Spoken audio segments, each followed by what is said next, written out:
Okay, so today we're going to do a deep dive into something pretty disturbing. Yeah. It's a case that we actually covered recently on the Fast Times All News, right. but this case is about the really dark side of artificial intelligence, Mm-hmm. and how AI is being used to exploit children. Yeah, Uh, it's really, really disturbing stuff. yeah, and this deep dive is going to allow us to kind of unpack the details and explore Yeah. what it all means, the broader implications of all this. Yeah, and I think, one of the things that's really made this case kind of stand out is just how shocking the sentence was. We're talking Oh, yeah. 18 years. 18 years. That's a landmark decision in the fight against, AI-enabled child exploitation. Yeah, this isn't just a slap on the wrist. This is Right. this is a message. Absolutely. So for anyone who hasn't heard about this case, this involves a man who is using AI software to manipulate photos of children Right. and turning these innocent images into exploitative material. Yeah, and the thing is, it's not just any AI, right? Like Right. it's this deep learning algorithm. Oh, yeah. This thing called a Jan. Have you heard about this? I've heard about it, but I don't really understand how it works. So basically, it's like a generative adversarial network. Okay. And the way it works is you've got like two AI components, right? And they're kind of pitted against each other. Okay. One of them is generating these images, and the other one's trying to detect if they're fake. Oh, wow. And through this process, it creates these like incredibly realistic images. It's so crazy how it can do that. It is. It's groundbreaking technology. It's being used in a lot of different fields. Right.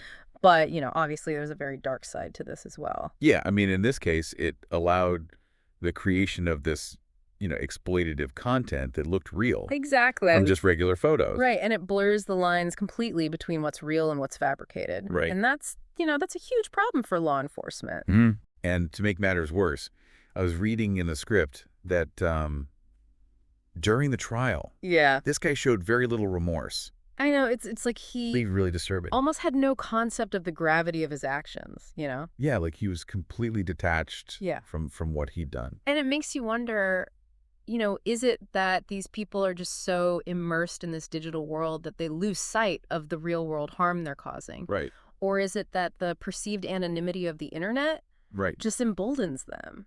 These are questions I think we really need to be asking. Yeah, I mean, it's terrifying to think about the victims here, right? Oh, absolutely. The children whose images were just stolen Right. and manipulated like that. Mm-hmm. Can you imagine, like, as a parent, finding out that a photo of your child that you innocently shared online was twisted into something horrific? I know, and that's the thing. This isn't some theoretical threat. This Right. is a reality. This case proves it. Absolutely. This is something we have to confront.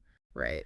And it just makes me think about law enforcement Yes. and the huge challenges that they face Oh, yeah. trying to combat this kind of crime. Well, especially now, Absolutely. with online activity exploding out of the pandemic, Yeah. how can they possibly keep up with all of this? It's like trying... It's an impossible task. Yeah, it's like trying to patrol a city Yeah, that's constantly expanding and rebuilding itself. exactly. It's like a constantly moving target. Yeah, and the sheer volume of online content It's overwhelming. it's overwhelming. Staggering. And it just makes it so difficult to detect and stop this stuff. It really does. So what are they doing? Like, how are they... Well, one of the promising approaches, and it's kind of ironic, Yeah. is that they're actually using AI itself to combat these crimes. Oh, wow. Yeah, so they're training algorithms Okay. to detect patterns and flag content that could be exploitative. So we're fighting fire with fire in a way. Exactly, but the problem is Yeah. it's an arms race. Because as law enforcement develops these tools, the people creating this content are also adapting their methods Right. to avoid detection. So it's like a never-ending... It's a constant battle. Yeah, constant battle. Absolutely. But even with all these advancements in technology, this case has broader implications Yes, it does. that go beyond just catching criminals. For sure. It makes us think about ethical guidelines Right. for the developers of AI. Absolutely. Because they're the ones creating the tools that can be misused Exactly. in these horrific ways. So how do we do that? Like, how do we put those ethical guidelines in place? Well, I think it starts with recognizing that it's no longer enough to just focus on the amazing possibilities of AI. Mhm. We have to be equally concerned with the potential for harm. Right. This case really throws a spotlight on that. Definitely. And I think we need to have proactive measures in place. Like what kind of proactive measures? Well, we need open discussions about responsible development. We need to be holding these tech companies accountable Right. for the platforms that they're creating. Yeah, because they have a responsibility here too. Absolutely. So where does this leave us?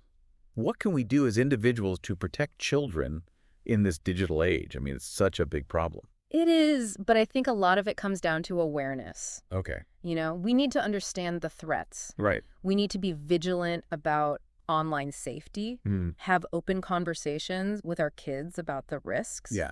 and really advocate for stronger protections. Because this is a collective responsibility. Oh, absolutely. And this case is a huge wake-up call. Yeah, a stark reminder that the digital world can be a very dangerous place, Especially for children. especially for the most vulnerable among us. Yeah. And, it makes you wonder, Oh, what's that? as AI keeps getting more and more sophisticated, Meh. what other unforeseen consequences might we be facing? It's hard to say, but That's a scary thought. it is.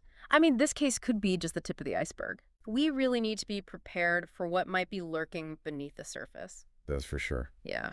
Well, on that note, I think that's a good place to wrap up this deep dive. Yeah, thanks for having me. Yeah, this was a really important conversation. It was. And I hope everyone listening learned something, Me too. will take this information and use it to protect themselves and their families.